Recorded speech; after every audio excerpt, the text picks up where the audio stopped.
Hello, my name is Margaret. I am 74 years old. Before we go any further, I want you to know something about me. I'm not a woman who rushes into words. I've carried this story in silence for most of my life, holding it close the way you hold a broken thing you don't want anyone else to see. It has lived with me longer than most of the people I loved, longer than the houseplants I tended, longer than the friends who came and went through the years. It sat quietly in the corners while I cooked dinners, raised children, paid bills, and smiled at neighbors. And now, sitting here at this age, I've decided that I no longer want to carry it like a hidden weight. When you are 74, you begin to think differently about time. The years behind you are many, the years ahead fewer, and you start measuring things not in decades, but in days, in mornings and evenings. I don't want those remaining mornings and evenings to pass with this story still sealed inside of me.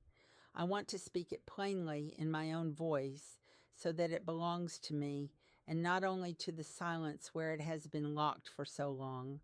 What I'm about to tell you is not easy. Even after all this time, the words carry heat. They burn as they come out, as if my tongue itself resists them. It happened to me when I was a girl, and though I grew up, though I became a woman and then an old woman, it never left me. It was there while I washed my first set of dishes as a young bride. It was there when I planted marigolds outside my first house. It was there when I blew out the candles on my 50th birthday cake. Some things never fade with the years. They stay sharp, like glass under the skin, and you learn to live around them. And yet I am not only the girl to whom it happened. I am also the woman who has lived 74 years of mornings and evenings. I am also the one who has learned to laugh again, who has found joy in small gardens and warm kitchens, who has felt love, who has given it back. This story is part of me, but it is not the whole of me. Still, it is time to name it out loud, to tell it without trembling. So here I am. My name is Margaret. I am 74 years old. And this is the story I have carried all my life. I grew up in a small town where the houses leaned a little under the weather, and ours was no different. It had chipped white paint on the siding and a porch where my mother liked to hang laundry in the sun, even when the neighbors whispered that it wasn't proper to let your clothes show. Inside, it smelled of coal in the winter because we had a bin of it down in the basement, and that smell never really left. It clung to the corners like a shadow. Alongside it was the scent of preserves, jars of peaches, apples, and tomatoes sealed tight for the cold months. To this day, whenever I smell coal or sweet fruit syrup, it takes me back to that basement. That dark place carried both the comfort of my mother's careful saving and the danger of what I did not yet understand. My uncle had a key to that house. It was nothing unusual back then, at least in our family. Keys were passed between relatives the way you might pass a casserole dish or a ladder. He was trusted. He was family. My parents believed in him, and because they did, I was expected to believe too. He could come and go as he pleased, and nobody questioned it. If the front door clicked open in the middle of the afternoon, nobody thought it strange to see his broad shoulders filling the doorway, his easy laugh carrying down the hall. To the outside world, he was the kind of man people nodded at on the street. He mended fences, chopped wood, carried groceries for the older women at church. He knew how to fix things around the house, and when he bowed his head to say grace at the table, it sounded like reverence.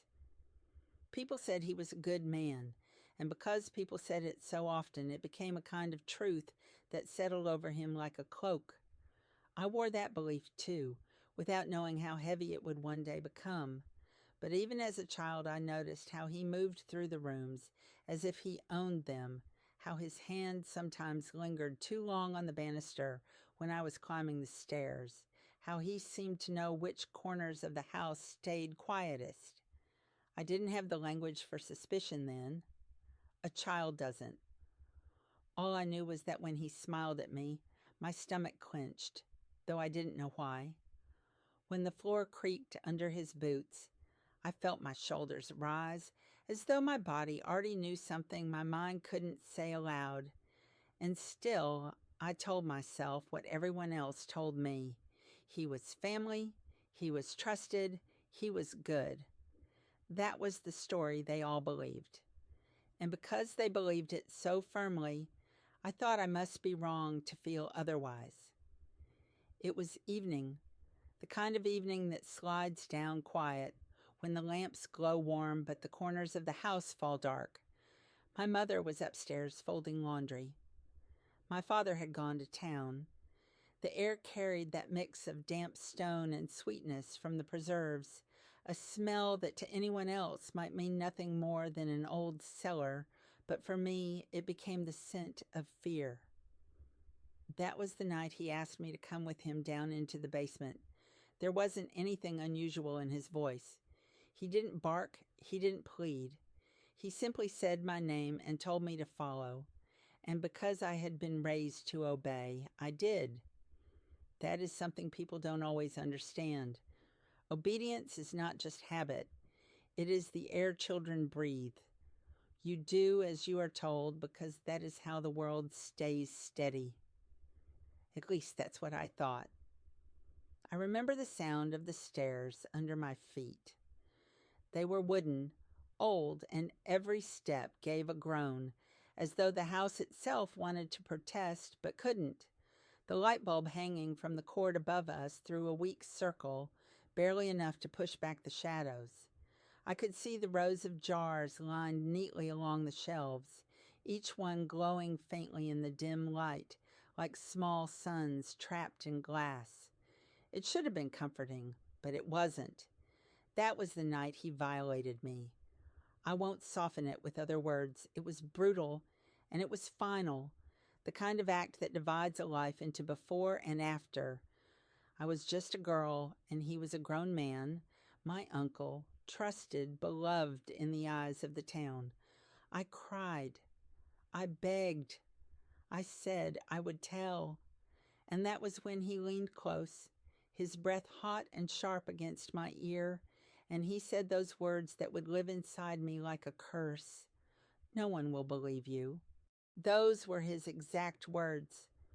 Not shouted, not snarled, but whispered like a secret between us. And because he spoke them so calmly, they sank deeper than if he had screamed. They became a chain around my neck, invisible but heavy, tugging at me every time I thought about speaking.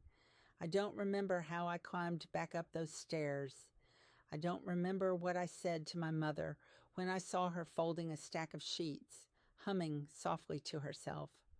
What I do remember is the way I held myself still, so still that the world wouldn't see anything had changed. He had made sure of that. He had given me the chain, and I carried it from that night on. It wasn't only once.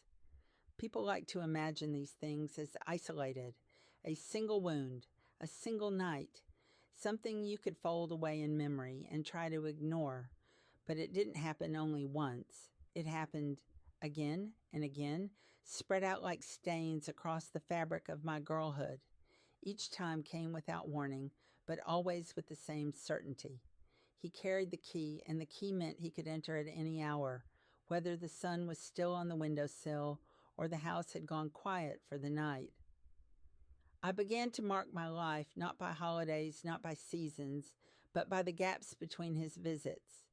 I knew joy only in the spaces where he was absent, like a prisoner who counts the hours of daylight before the bars close in again. Days when he didn't appear were small reprieves. Weeks without him were miracles.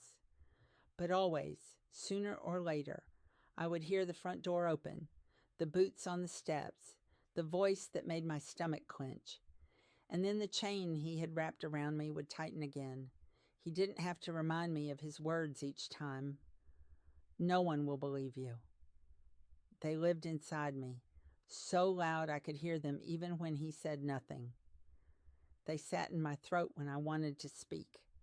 They beat against my chest whenever I thought about running to my mother, my father, anyone.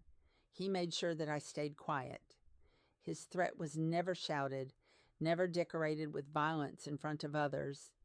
It was simpler, more effective. He had planted the fear once, and fear watered itself. The silence stretched across years. In those years, I grew taller. My voice changed. My hands grew stronger from work around the house. But inside, I stayed small. I stayed that girl on the basement stairs, the one who carried shame she didn't deserve. Nobody saw it. Nobody asked about it. And I, believing him, never told. The town carried on as if nothing had happened. The neighbors waved, the church bells rang on Sunday, the seasons rolled from summer heat to winter frost, and all the while I carried his secret as if it were mine. I lived with two versions of myself, the one everyone else saw, and the one who lived in the dark, bound by words that were not her own. That silence became my shadow. It was always there, even when I laughed, even when I worked, even when I looked as though I belonged in the light. When you live with a secret like that, you learn early how to disguise yourself. I became skilled at shrinking, at smoothing down the edges of myself so no one would look too closely. I learned to live small. It wasn't something anyone told me to do, but it was the only way I knew to stay safe, or at least to look safe in the eyes of others. I busied my hands because busy hands kept people from asking questions. I worked in the kitchen, scrubbing the counters until the wood grew pale, stirring pots until the steam stung my face. I chopped herbs, kneaded bread, mended aprons. Every motion was both a shield and a mask. If I looked useful, if I looked absorbed, nobody would ask me why my eyes wandered to the floor when my uncle entered a room. The garden became another place to hide. I bent over rows of parsley and thyme, picking at the leaves, breathing in their green, sharp scent as though the smell itself could cleanse me. I tended basil, lavender, mint, touching them so often that my fingers carried their fragrance even after I washed my hands. People saw a girl who loved her herbs, who was content to keep close to the soil. They didn't see the way I used those plants as a kind of curtain between myself and the world. And then there was sewing. Needle and thread in my hands gave me reason to keep my eyes lowered, my head bent. With every stitch, I folded fear into the fabric. I mended torn trousers, hemmed skirts, sewed buttons, and told myself that if I kept enough seams straight, the rest of my life would hold together too. The rhythm of the thread moving in and out of cloth was steady, reliable, unlike the rest of my world. It gave me something I could control, even if it was only the neatness of a line. From the outside, I must have looked like a dutiful girl, quiet, hard-working, content with the small tasks of daily life, and perhaps some even praised me for it, admired my patience, my diligence. But what they could not see was that every pie crust, every jar of dried herbs, every folded scrap of fabric carried inside it the weight of what I could not say aloud. I stitched my fear into those ordinary things until the fear itself looked ordinary. That is how I hid myself. Not behind locked doors, not behind silence alone, but inside the rhythms of daily life where no one thought to look for sorrow. To everyone else, he was the man who fixed fences, the one who could split a log clean with a single swing, who whittled toys for children from scraps of wood, who bowed his head before meals and gave thanks with words that sounded so steady, so sincere, that even I almost believed them at times. He told jokes. He carried his Bible tucked under his arm. He said grace at the table as though he were the one keeping us all close to God. People smiled when they saw him. They trusted him without hesitation. In that world, appearances were everything, and his appearance was spotless. To the neighbors, he was a saint of a man. To my parents, he was a dependable brother, someone they could lean on when the roof leaked or when the wagon wheel broke. And when he laughed, the whole room seemed to join in, because it was easier to laugh with him than to wonder what shadows he carried. But me, I lived with the other side of him.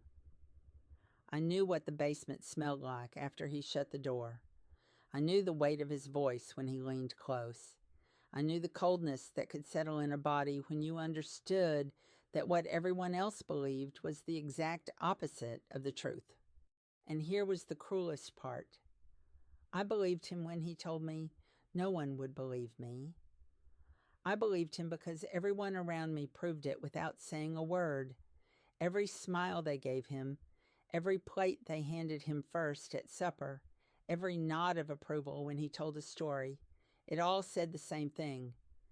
This man is good. This man is safe. This man belongs. I would sit at the table across from him, my hands folded in my lap, my mouth tight, and watch my mother pass him the roast as if he had earned it. Watch my father nod in agreement with his words. Watch cousins laugh at his jokes. And I thought to myself, if I stood up right now and said what I knew, what he had done, they would look at me as though I had spoken blasphemy. So I stayed quiet. Not because I wanted to, but because they had already chosen their truth and it wasn't mine. That is how the lie held. That is how the chain around my neck grew heavier. He didn't even need to guard it anymore. The family did it for him with their blind eyes and their easy faith. For a long time I thought the lie was unshakable. He had convinced me, and the world had convinced me too. But lies, no matter how polished, begin to show their seams. And when they do, it isn't always in the loud ways you expect. Sometimes it happens in quiet moments, so small you could almost miss them if you weren't clinging to them with all your strength. A neighbor once stopped mid-sentence when she saw me flinch as he touched my shoulder. Just a pause, not a question, not an accusation, just a silence that lasted a little too long. And that silence told me something. Maybe she noticed. Maybe someone saw. Another time, a cousin of mine, close to my age, gave me a look across the room. Steady, searching, too long to be casual. He didn't say anything. He didn't need to. The look itself felt like a crack in the stone wall around me, a reminder that what I carried might not be invisible after all. And then there was laughter. Not his, not mine, but the laughter of a child playing in the yard. A high, bright sound that reached me through the window one afternoon. It cut through the heaviness of that house like fresh air through a closed room. For just a moment I remembered there was a world outside that basement, a world where light existed, where laughter was natural, where fear wasn't the only companion. These moments didn't save me, not right away. They didn't throw open the doors or break the chain completely, but they lodged themselves inside me like little reminders that his words were not absolute. No one will believe you. That was his truth, not the truth. And once I saw even the faintest glimmer that it could be otherwise, the lie didn't sit as solid as it once had. They were only cracks, small fractures in the stone, but I held on to them, because even a crack is proof that the wall isn't unbreakable. I want to tell you what began to change inside me, how the silence that once felt like a prison started to become a tool, something I could bend to my favor. You see, for so many years I had lived in that basement of fear, carrying his words around my neck like chains. No one will believe you. But age and repetition do something strange to a person. You start to notice the cracks in the walls you once thought were solid. You notice the way people's eyes linger when they shouldn't, or how certain family members tighten their mouths when his name comes up. At first, I didn't know what to make of those moments. They felt like flickers, sparks that went out too fast. But then I realized those sparks could become something more if I tended to them carefully. So I began to watch, really watch. I paid attention to when he came and when he left, the rhythm of his visits, the patterns of his anger. I listened more than I spoke, and when I did speak, I chose my words as if I were sewing, each stitch placed in the fabric of my days with quiet intention.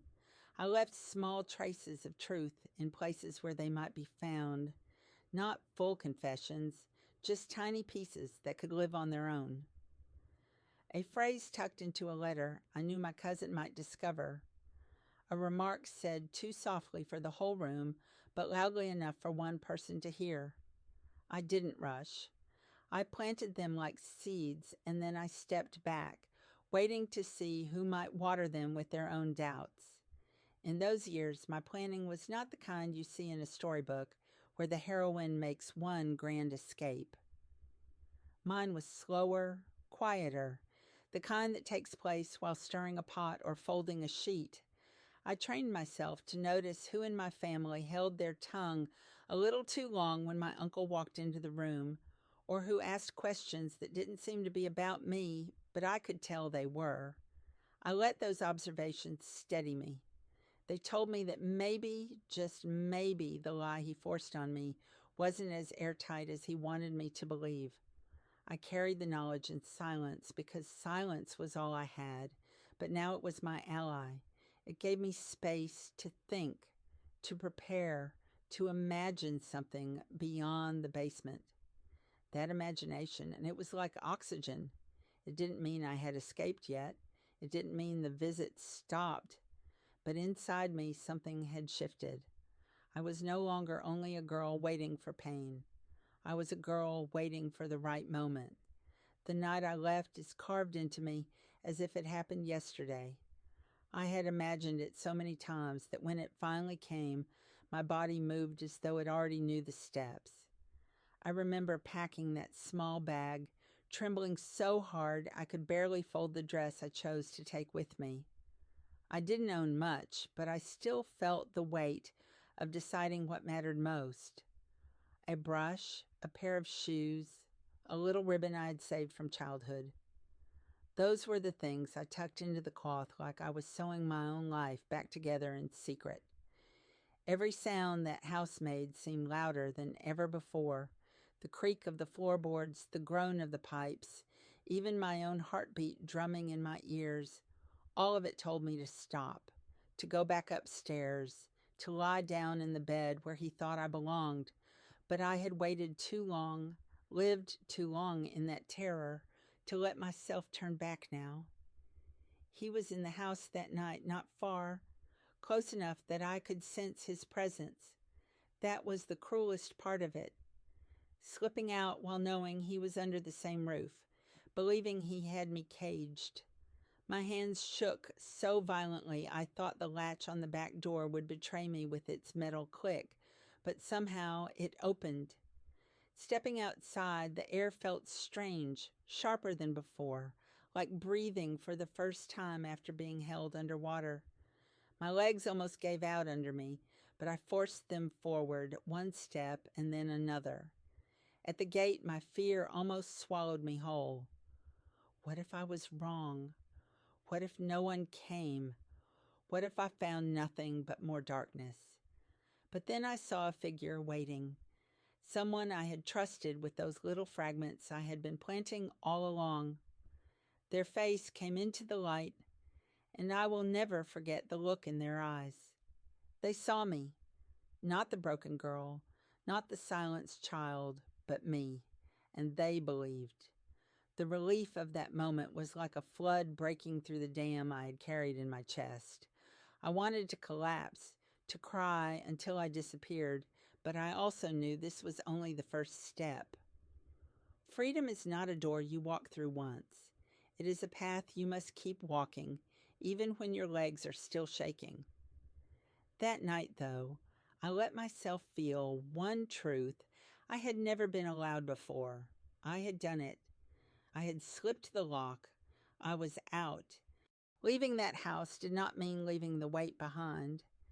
I used to think freedom would feel like stepping into sunlight and never looking back, but the truth was heavier, slower. My uncle's shadow followed me, stitched into my skin, carried in every whisper of doubt I heard when people spoke my name. Courtrooms became new basements, cold, airless places where I had to sit across from him, speak the unspeakable, and wait while strangers measured my truth against his lies. I remember the way the wood of the witness stand smelled faintly of polish and old paper, how the words stuck in my throat as if my body wanted to protect him even then, as if it still feared his threat. No one will believe you. Some people did stand with me. Their presence was like lanterns in a dark street, guiding me when my legs wanted to give out. But others turned away, some out of disbelief, some out of the kind of silence that keeps families comfortable. I heard murmurs in town, saw the sideways looks in the market, felt the cold shoulders at church. For years, doubt was the companion that trailed me everywhere, and I had to fight not only his voice in my memory, but also the chorus of voices that seemed to echo it. Healing was not a straight road. It wasn't something I could mark on a calendar, cross off as complete. There were days when I woke up and felt strong enough to face the world, to believe that I had truly broken free. And then there were nights when I curled into myself and felt 12 years old again, caught in the grip of his threats. Scars, I learned, are not only on the body. They are in the way your hands shake when someone closes a door too quickly, in the way your breath catches when a man's laughter sounds too much like his. But still, even in the slowness, even in the setbacks, I felt the ground shifting beneath me. I was no longer living by his rules. Each time I spoke his name aloud, each time I told the truth, even through my trembling, I loosened the chain he had fastened around my neck. Each time someone listened, even if it was only one person, I proved his words were a lie. And piece by piece, in ways that were sometimes so small they seemed invisible, I began to claim a life that belonged to me. When the dust of courtrooms and whispers finally began to settle, I had to ask myself the hardest question of all. What kind of life was left for me to live? For so long my days had been marked by fear, my nights by survival, my breath by silence. To wake up in a world where he no longer controlled my steps was disorienting. Freedom was not a song at first. It was an empty room, quiet and unfamiliar, and I had to learn how to fill it. I began with the smallest things.